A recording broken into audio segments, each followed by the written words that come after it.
What's different from over on this side? Past couple times I've been over here. Why is that? Because the lighting is really good right here. Why is the lighting really good right here? Because there's a window right there. Why does that mean the lighting's good? The sun's out.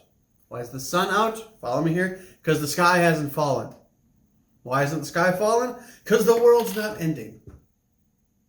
Still, despite what you might hear in the media, despite what you might hear in the news, despite what you might be seeing on Facebook, the world's not ending. Not by a long shot. We're here. We're still open. We're helping people, saving the world one spine at a time. Why is that? Because the better your spine works, the better you work. The better your nervous system works, the better your brain works. What does your brain do? It tells your body how to fight all sorts of infections and stuff. Just doing my part to help humanity. So, Spark Chiropractic, as of yesterday, deemed essential for the public good. So, I've said it before, I've been saying, I'll say it again, we're staying open. We're staying open for you. We're staying open for your friends, your family, your coworkers, anybody and the like. Because it's our job to make sure that this world stays healthy. Okay, so, got a few different things I'm going to cover today on a regular Tuesday video.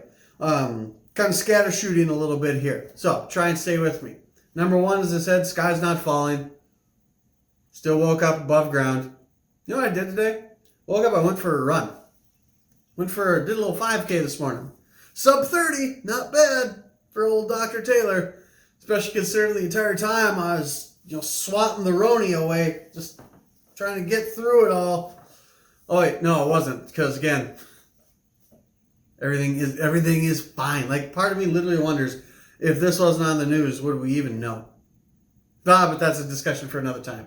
So, let's update some things here. This is Dr. Bruce. He's the team lead, head researcher for the World Health Organization, tackling this whole coronavirus thing. This little graph he's got going on here, this is the number of cases in Wuhan, China. What's it doing? It's going down, right? It goes up and it goes down. Why does it do that? Because that's what diseases do. Okay? That's how disease works. That's why we have a flu season, if you will. Because a bunch of people get infected and they figure out how to cure themselves and then it goes away. Okay? So, let's compare some things. This here is the total cases in Italy, where there's a lot going on, versus the US. What's this graph doing? It's leveling off. Each day that passes has fewer and fewer cases. Now, the US, we got started a little later than Italy did with the whole COVID-19 thing. So, what is ours just about to do right now? Starting to level off. But Dr. Taylor, we just had a whole bunch of new cases come up over the weekend. Of course we did. You know why? Because we started testing more people. What happens when you test more people? We get more positive cases. But if we go back to Dr. Bruce, what did he say about COVID-19? About 80% of people that test positive don't even know they have it because the symptoms are that mild. The large majority of people who get corona are going to have a cold. There's even stuff going around right now. If you look a little bit deeper into the research, this is actually the second coming of corona. Why is that? You ever had some mysterious flu-like illness back in November where you're down for the count for about a week? Oh, turns out if you look into the research, that's the corona. It already hit us once. Let's look at some other graphs. Daily new cases. So again, Italy versus the US. So there's a little red line on Dr. Bruce's chart. I put that red line in through my expertise and mastery of PowerPoint. Now I took that same red line and put it on this graph here to show you what? Same thing is happening in Italy that happened in China. They had a bunch of new cases and now it's going down. Now if we take that, we put that over on the graph for US, same thing's going on. Going up, what's going to happen next? Going to go down. We go to deaths. Same thing. The number of cases of death in Italy is dropping. Again, they had 400 and some odd new deaths in one day over the weekend. is a terrible statistic. Now what's happening? It's going down. Why is this affecting Italy so much?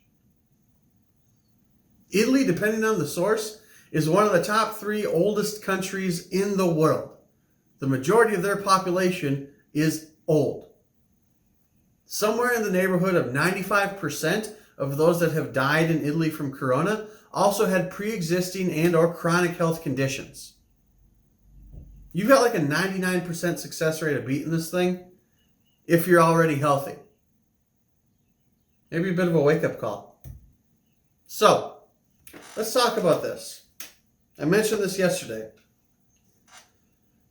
Does corona make you sick?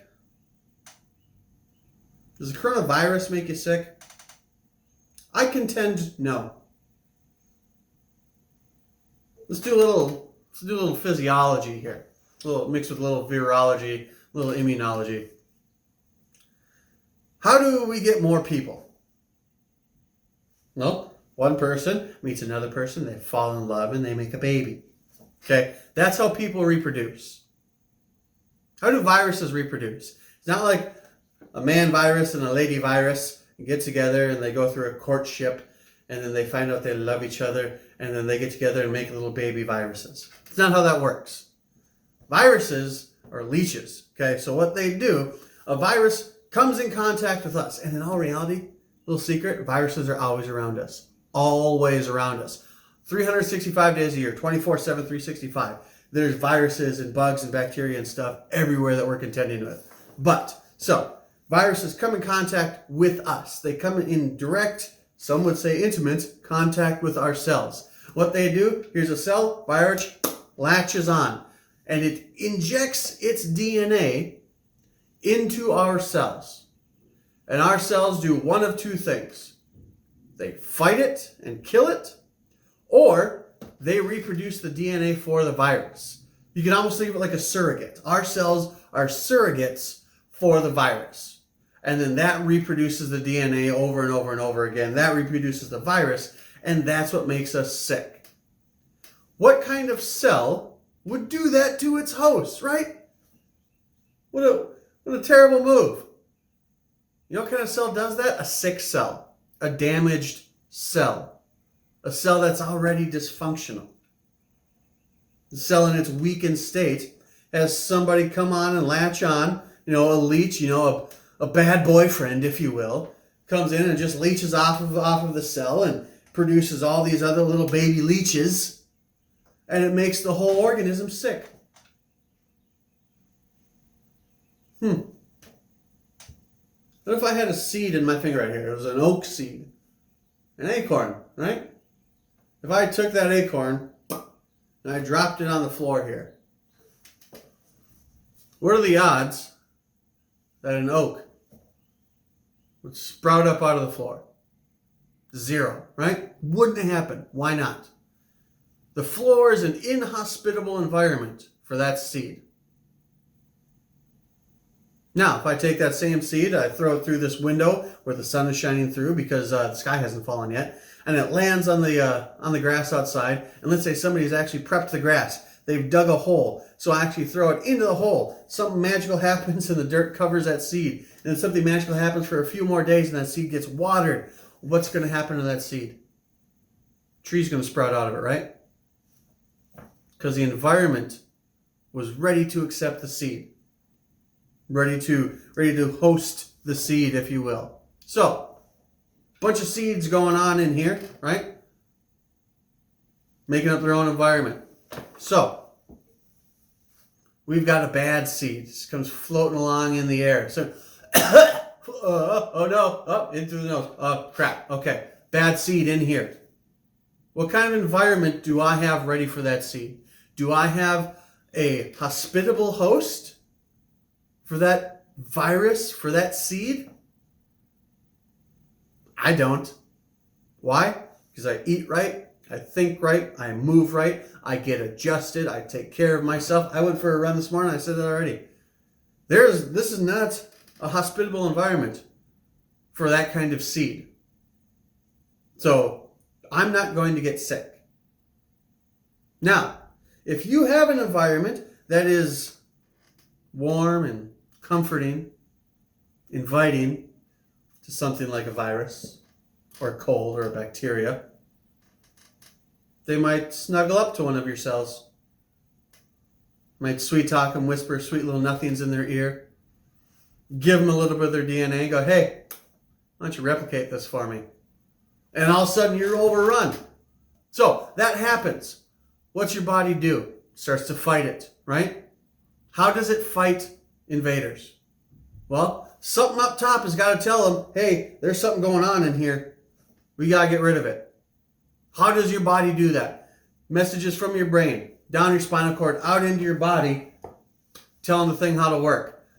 Through these things here, right? Every nerve in your body goes through every cell, muscle, organ, and tissue, telling it what to do, how to move, how to operate, how to fight. What if those nerves are pinched? What if that vital force from the brain down the spinal cord can't get out or is reduced? Do you want that message coming from your brain down your cord, out these nerves into your body, telling it how to fight? Do you want that message to be at 100%? Or in times like these, are you okay with it working at 60%? You want these nerve holes where these nerves come out to be wide open, uninhibiting the flow going out into your body? Or are you okay if they're a bit occluded, right? If they're a bit pinched? You okay if that message is a little stagnant? Something to think about. You want your body to move right, function right, do right, be good, be healthy? Starts in the spine. If you don't, I mean, that's cool. If you want to create a hospitable environment for the evil bugs that are floating around us at all times, I mean, that's cool too. Do me a favor then. Stay inside. Guys, germs don't make you sick. You either invite them in and kill them, or they sneak in, and that's what gets you sick. It's your environment. It's your soil. Okay? One more thing. I love the Rona. You know why?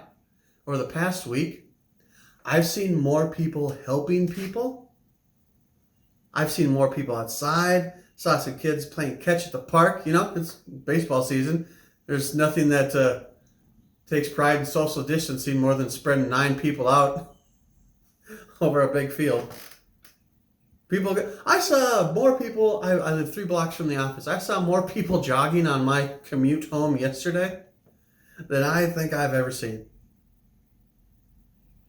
I mean, I've been saying health over hysteria for a long time here, and people are starting to actually take heed. I doubt it's because of me, but it's really cool to see. I mean, there's a lot of local businesses around here that are pivoting and that are really treating their customer base right, so they can, 1, help people, and 2, stay open. I mean, it's a real cool thing to see. And in all reality, this whole hysteria around this, I mean, to paraphrase something from Rob Schneider, I saw a while back, you realize if you just reach across the fence and talk to your neighbor, the world isn't nearly as messed up as the media will make you think it is. It's really been cool to see it over the past couple of days. So again, I know I covered a lot here. I know a lot of scatter shooting. Overarching view. The Rona, take care of yourself. It's not a big deal. If anything, this is a chance for you to kind of reassess where your health is at. Germs don't make you sick. The environment that you give them makes them sick. What are you doing to make that environment good? Eat right, think right, move right, get adjusted. And overarching, people are good. It's cool to see. You guys have a good rest of the day. Thanks for joining me. I'll see you next week. Powered by Rona.